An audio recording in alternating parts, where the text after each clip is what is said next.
the great and varied cuisines of the world. That's what you'll find on Specialty of the House, the show that goes far and wide to bring you the exciting flavors of regional American cooking and the myriad aromas of exotic ethnic dishes. Our traveling chef will not only demonstrate these fabulous and often unusual recipes, he'll also lead you on an adventurous gastronomic world tour where you'll taste the specialty of the house. A sampler is coming up right now.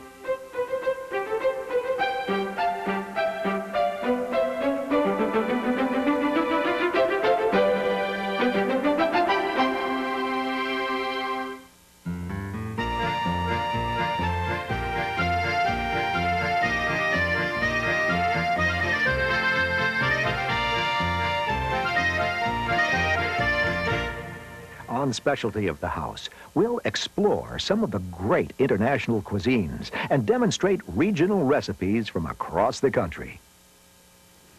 Barbara Mallarney, owner and chef of La Fogata restaurant, will cook one of her Mexican specialties, Chipotle-flavored wood-grilled shrimp. Sin salsas, no hay cocina mexicana. Without sauces, there would be no Mexican cooking. They're the accent, life, and color of any Mexican dish.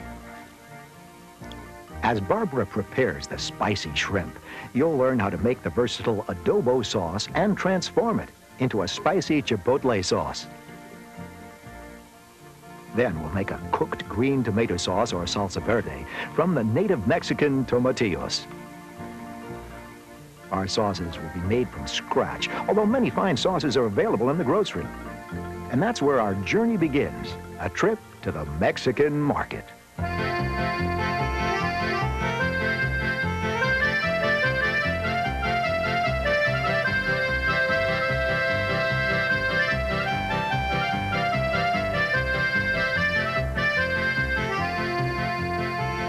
The ingredients for the basic Mexican adobo sauce include dried ancho peppers, garlic, oregano, and cider vinegar. The basic adobo will become a chipotle sauce with the addition of hot chipotle peppers. Let's start the dish.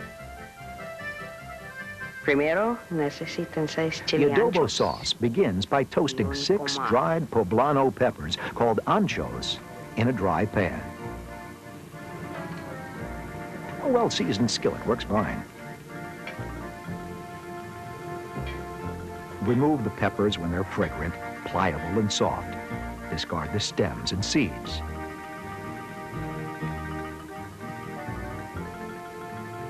Cover the toasted peppers with hot water. Let them sit for 20 minutes or so until they're soft.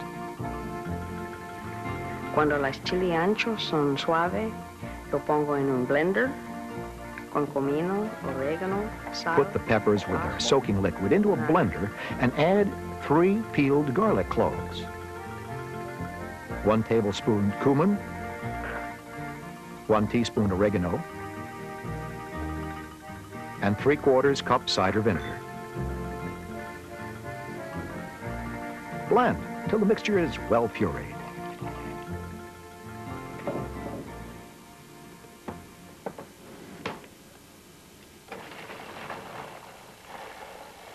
This is the all-purpose adobo sauce, which is traditionally used in a number of ways, including to barbecue and preserve meats.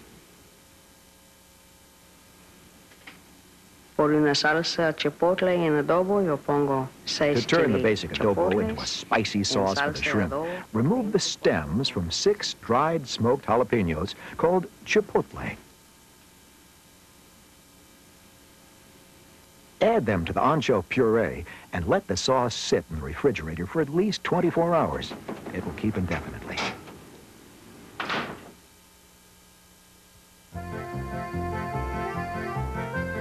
The next day, take out the chipotle sauce. All the flavors have had a chance to blend nicely. Puree the sauce again to grind the added chipotles. Cuidado con chili chipotle. Chipotle peppers have been described as adding heat that comes on like a freight train. So before using the sauce to coat the shrimp, Barbara likes to tame the spices a bit by blending in about 2 tablespoons of honey. She also adds a 1/2 cup of vegetable oil so the shrimp won't stick to the grill. Orange juice, also helps make the spicy chipotles a little milder.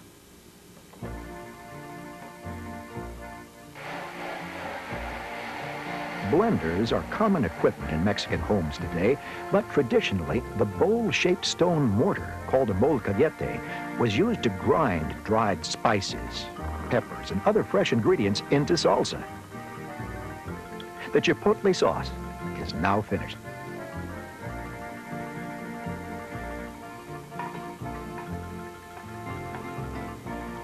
Our green sauce, or salsa verde, is an example of a Mexican cooked sauce, as opposed to a salsa cruda, or uncooked sauce. To make it, you need about 1 pound of Mexican tomatillos. First, husk and wash the fruit. Cut the tomatillos into smaller pieces and puree.